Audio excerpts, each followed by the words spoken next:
نحمده ونصلي على رسوله الكريم اما بعد فاعوذ بالله من الشيطان الرجيم بسم الله الرحمن الرحيم رب اشرح لي صدري ويسر لي امري واحلل عقدة من لساني يفقهوا قولي۔ قرآن پاک میں اللہ سبحانہ وتعالی کا ارشاد ہے وسارعوا الى مغفرة من ربكم وجنة جنة عرضها السماوات والأرض أعدت للمتقين الذين ينفقون في السراء والضراء والكاظمين الغيظ والعافين عن الناس والله يحب المحسنين۔ دوڑ کر چلو اس راہ پر جو تمہارے رب کی بخشش اور اس جنت کی طرف جاتی ہے جس کی وسعت زمین اور آسمانوں جیسی ہے، اور وہ ان خدا ترس لوگوں کے لیے مہیا کی گئی ہے جو ہر حال میں اپنے مال خرچ کرتے ہیں، خواہ بدحال ہوں یا خوشحال ہوں، جو غصے کو پی جاتے ہیں اور دوسروں کے قصور معاف کر دیتے ہیں۔ ایسے نیک لوگ اللہ کو بہت پسند ہیں۔ ان آیات مبارکہ میں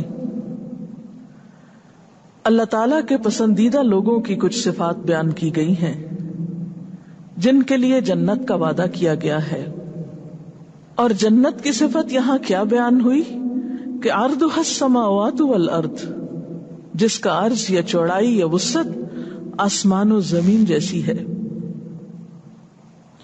اس جنت کے مستحق کون لوگ ہیں؟ جو تنگی اور خوشحالی میں اپنا مال خرچ کرنے والے ہوں، جو غصہ پی جانے والے ہوں اور لوگوں کو معاف کرنے والے ہوں۔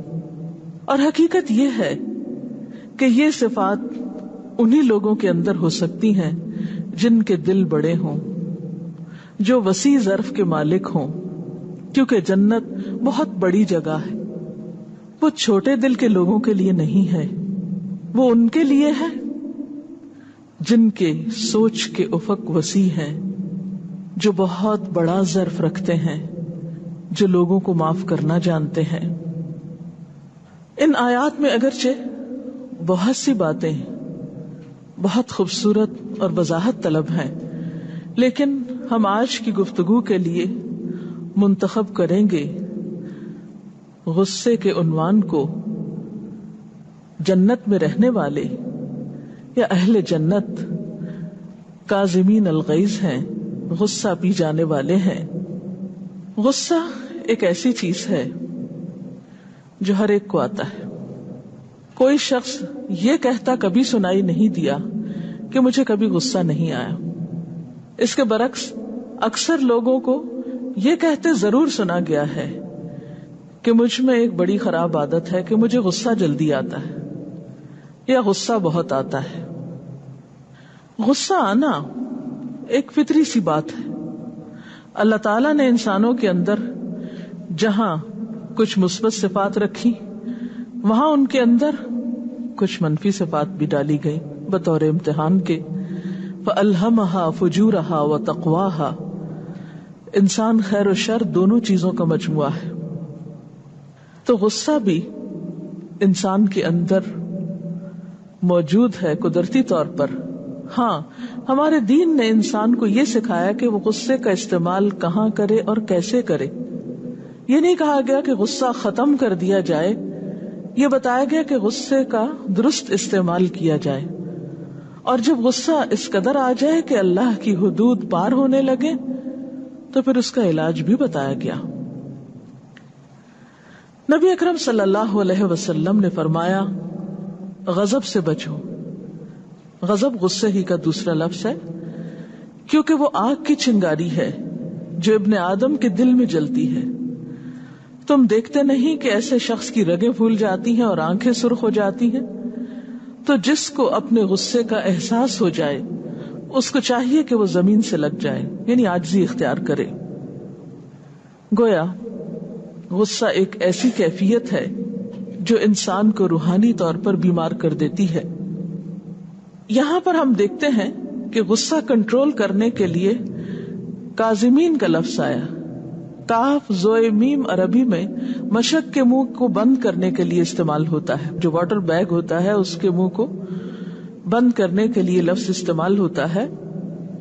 غصے کا آنا ایسا ہی ہے جیسے کسی واٹر بیگ میں گرم پانی کا ہونا، اور اگر اس کا منہ کھل جائے تو اس کے چھینٹے اڑ کے بہت سے لوگوں کو تکلیف دے سکتے ہیں، اور اگر اس کا منہ باندھ دیا جائے تو وہ پانی فائدہ مند بھی ہو سکتا ہے. ہمیں غصے کے موقع پر اپنے آپ کو منفی رویے سے بچانا ہے، لوگوں کو تکلیف دینے والے انداز سے محفوظ رکھنا ہے. تو آئیے مختصراً دیکھتے ہیں کہ غصے کے اسباب کیا ہوتے ہیں. غصے کا اصل اور بنیادی سبب تو تکبر ہوتا ہے. اپنی ذات، اپنی رائے، اپنے طریقہ کار کو بڑا سمجھنا، خود پسندی کا شکار ہونا، خود کو اہمیت دینا وغیرہ. ایسی صورت میں پھر کیا کرنا چاہیے؟ بعض لوگ تو اس کو پی جاتے ہیں، کنٹرول کر لیتے ہیں، یا ایک حد کے اندر اس کا اظہار کرتے ہیں. لیکن بعض لوگ اس کا اظہار بہت بری طرح کرتے ہیں، مثلا چیخ چلا کر، چیزیں پھینک کر، چیزیں توڑ کر، گالی گلوچ کر کے، لڑائی جھگڑا کر کے، مار کٹائی، بعض اوقات قتل و غارت تک نوبت آ جاتی ہے. ایسی صورت میں انسان حدود کے اندر رہ کر تو غصے کا اظہار کر سکتا ہے، لیکن حد کو پار کرنا انسان کے لیے نقصان دہ ہو سکتا ہے.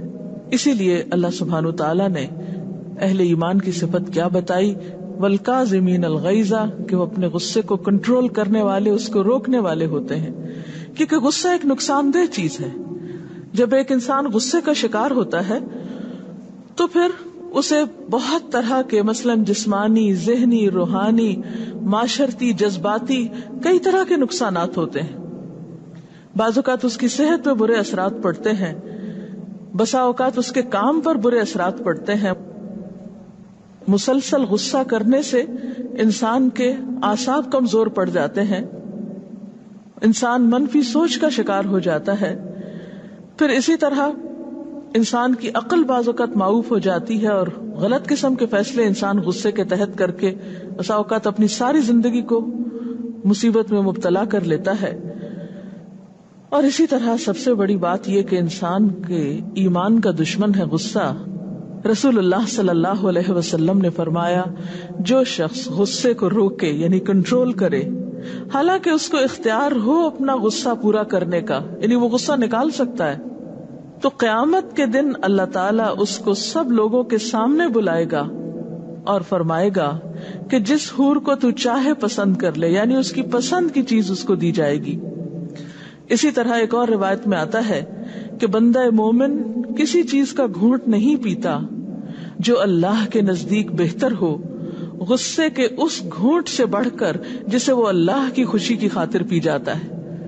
یعنی اور کوئی چیز اس کے غصے کو کنٹرول نہیں کر رہی ہوتی سوائے اس احساس کے کہ میرے رب کو یہاں پر اس انداز میں بات کرنا یا غصے کا اظہار کرنا پسند نہیں. اسی طرح حضرت انس رضی اللہ تعالی عنہ سے روایت ہے، رسول اللہ صلی اللہ علیہ وسلم نے فرمایا، 3 چیزیں مومن کے اخلاق میں سے ہیں، جب اس کو غصہ آئے تو اس کا غصہ اس کو باطل کی طرف نہ لے جائے، ناحق کی طرف نہ لے جائے، اور جب وہ خوش ہو تو اس کی خوشی اس کو حق کے دائرے سے باہر نہ نکالے، اور جب وہ طاقتور ہو تو اس چیز کو لینے کی کوشش نہ کرے جو اس کی نہیں ہے، یعنی طاقت کے بلبوتے پر دوسروں کا حق نہ مارے. نبی صلی اللہ علیہ وسلم نے یہ بھی فرمایا، جو کوئی اپنے غصے کو باوجود طاقت رکھنے کے روکے گا تو اللہ تعالیٰ اس کے دل کو ایمان سے بھر دے گا. گویا غصہ کنٹرول کرنے والوں کا ایمان اور بڑھتا ہے، اور ناجائز طریقے پر غصے کے اظہار سے ایمان کو شدید نقصان پہنچتا ہے.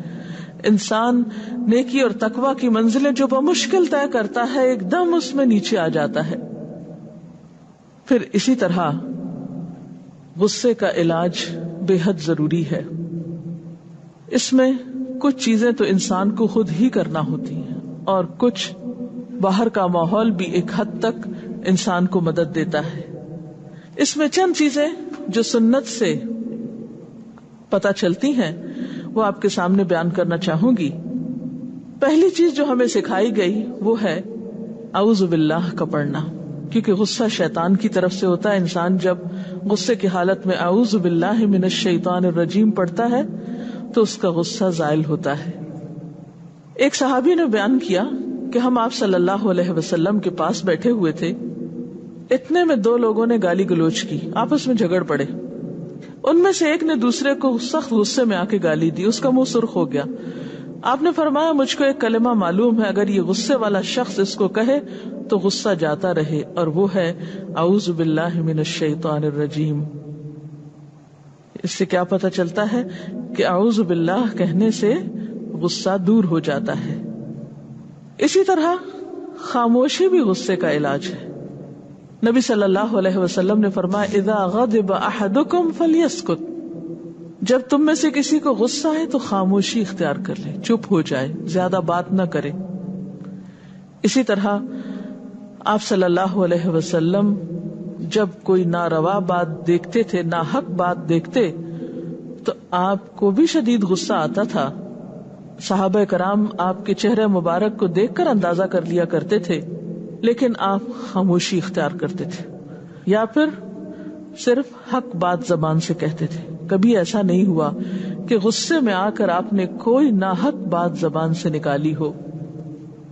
اسی طرح انسان تھوڑی دیر کے لیے سوچے کہ اس وقت ری ایکشن کتنا اور کس قسم کا ہونا چاہیے، لیکن بات یہ کہ اس وقت انسان کی عموماً عقل ہی معاف ہوتی ہے، سوچنے سمجھنے کا وقت ہی کم ہوتا ہے.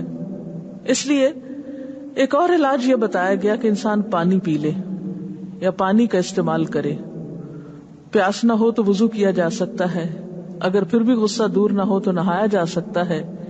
نبی صلی اللہ علیہ وسلم نے فرمایا غصہ شیطان کی طرف سے ہے اور شیطان آگ سے پیدا کیا گیا ہے، اور یقیناً آگ پانی سے بجھائی جاتی ہے. جب تم میں سے کسی کو غصہ آئے تو اسے چاہیے کہ وضو کر لے. تو گویا غصے کے وقت انسان وضو کی جگہ پہ چلا جائے اور اپنے اوپر خوب پانی ڈالے حتیٰ کہ غصہ دور ہو جائے، تھوڑا رو لے، اپنے سے بات کر لے، اللہ سے دعا کر لے، فریاد کر لے، لیکن لوگوں کے سامنے مجنونانہ حرکتیں کرنے سے بچے. اسی طرح اپنے آپ کو کسی ذہنی یا جسمانی کام میں مصروف کیا جا سکتا ہے. چیزیں پھینکنے یا توڑنے یا دروازے زور سے مارنے کی بجائے کچھ زیادہ بہتر کام کیے جا سکتے ہیں. مثلاً کوئی کتاب پڑھی جا سکتی ہے، تلاوت قرآن پاک کی جا سکتی ہے. اسی طرح کچھ ایکسرسائزز ہو سکتی ہیں، واک کی جا سکتی ہے، کیونکہ بعض اوقات جسمانی مشقت انسان کی ایسے کیفیت سے اس کو باہر لانے میں مدد دیتی ہے. اپنی پوزیشن کو تبدیل کرنا بھی فائدہ مند ہوتا ہے. حضرت ابو ذر رضی اللہ تعالیٰ عنہ سے روایت ہے کہ نبی صلی اللہ علیہ وسلم نے فرمایا اگر تم میں سے کسی کو غصہ آئے اور وہ کھڑا ہو تو اسے چاہیے کہ بیٹھ جائے، پھر اگر غصہ جاتا رہے تو خیر، ورنہ چاہیے کہ لیٹ جائے. یعنی کھڑا ہے تو بیٹھ جائے، بیٹھا ہے تو لیٹ جائے. اسی طرح یہ بھی ہو سکتا ہے کہ اگر آپ لیٹے ہوئے ہیں تو اٹھ کے بیٹھ جائیں، بیٹھے ہوئے ہیں تو اٹھ کے چل دیں. یعنی پوزیشن کا تبدیل کرنا، جگہ کا تبدیل کرنا فائدہ مند ہو سکتا ہے. پھر اسی طرح بعض اوقات ماحول انسان کی مدد کرتا ہے. اگر آپ دیکھیں کہ کوئی شخص غصے میں ہے تو کوئی سلی جوک کر دیں، کوئی ہلکی سی ایسی بات ہلکی پھلکی کر دیں جس سے ماحول میں شگفتگی پیدا ہو جائے اور غصہ کرنے والا ہنس پڑے، مسکرا پڑے، غصہ کرنا بھول جائے. کیونکہ ایک دوسرے کی مدد کرنا بھی بے حد ضروری ہے. یہ انتہائی جاہلانہ بات ہے کہ اگر ایک شخص غصے میں ہو تو دوسرا شخص اس کے غصے کو اور بھڑکائے اور اس سے ایسی باتیں کرے جس سے وہ اور زیادہ غضبناک ہوتا چلا جائے. کیونکہ ہم جن لوگوں کے ساتھ مل جل کر رہتے ہیں ان کی عادات کو بھی پہچانتے ہیں کہ کسی شخص کے غصے میں کن کن باتوں سے اضافہ ہوتا ہے اور کن کن چیزوں سے کمی ہوتی.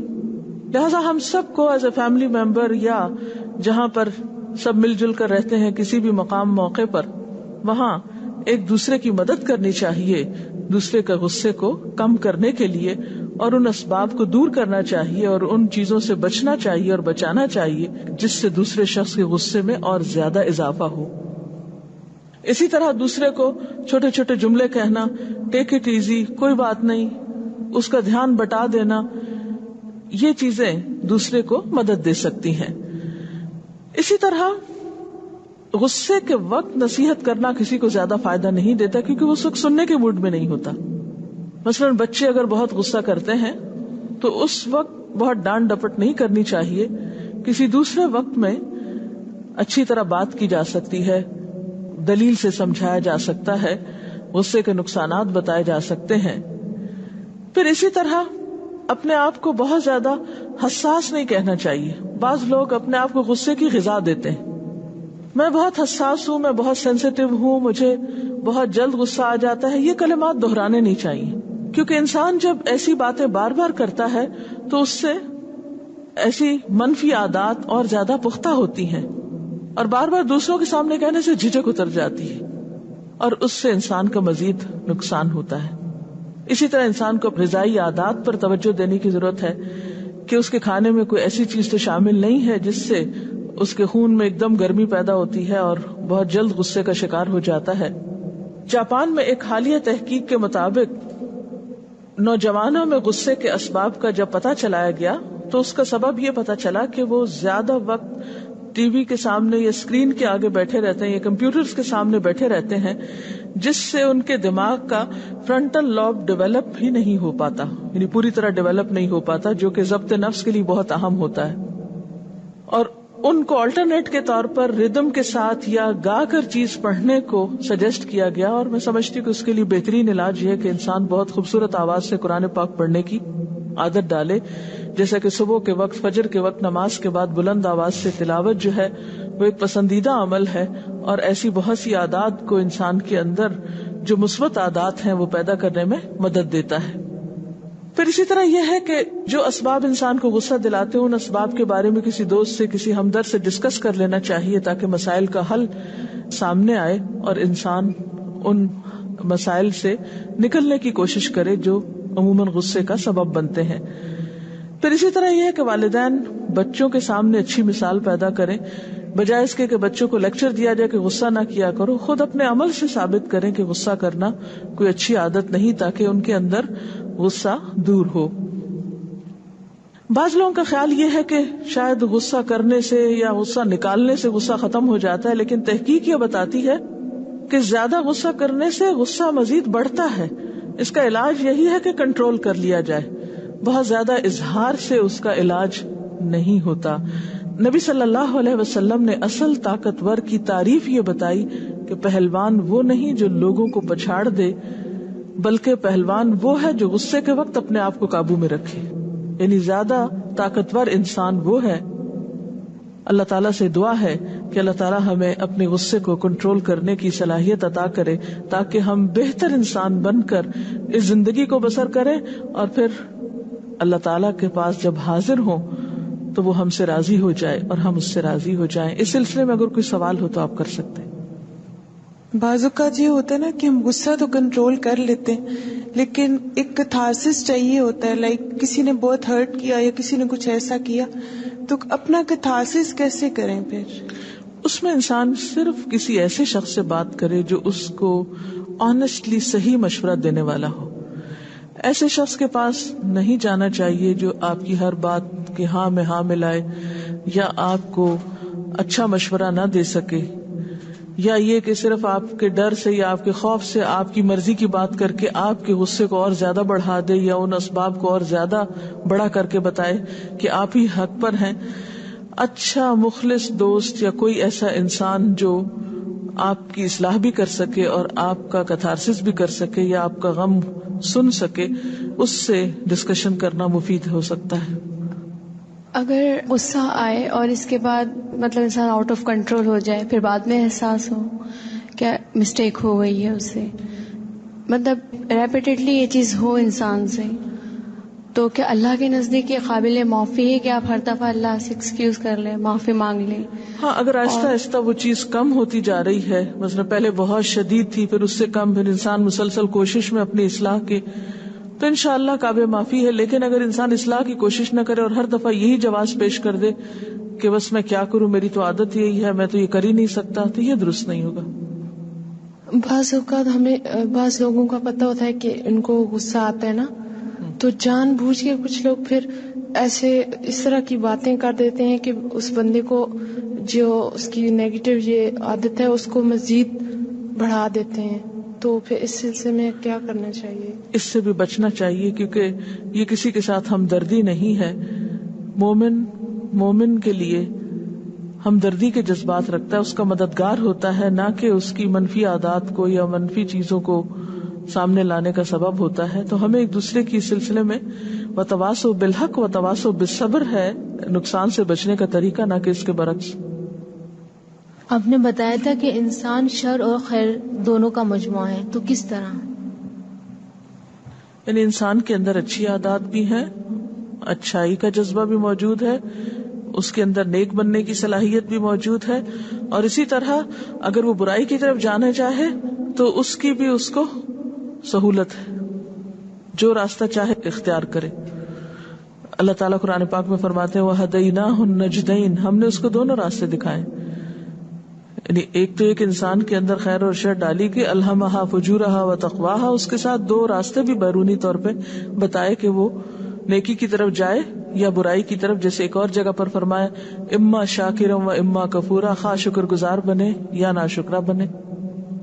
غصے کا مثبت استعمال یہ ہو سکتا ہے کہ انسان اپنی ذات کے لیے غصہ نہ کرے بلکہ حق کے لیے غصہ کرے.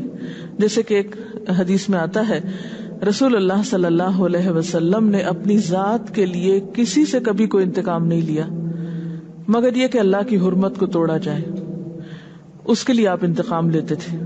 یعنی انسان اپنے اس جذبے کو یا اس غصے کو ان کاموں میں استعمال کرے جو معاشرے کی اصلاح کے ہیں یا فائدے کے ہیں بنسبت اس کے کہ تخریب کی طرف لے جانے والے. تو کسی بھی مثبت ایکٹیویٹی میں اپنے آپ کو خوب لگا دینا قدرتی طور پر آپ کے اندر منفی جذبات کے استعمال کو کم کر دے گا یا جذبات کے منفی استعمال کو کم کر دے گا. وآخر دعوانا ان الحمد للہ رب العالمین. سبحانک اللہم وبحمدک نشہد ان لا الہ الا انت نستغفرک ونتوب الیک. والسلام علیکم ورحمۃ اللہ وبرکاتہ.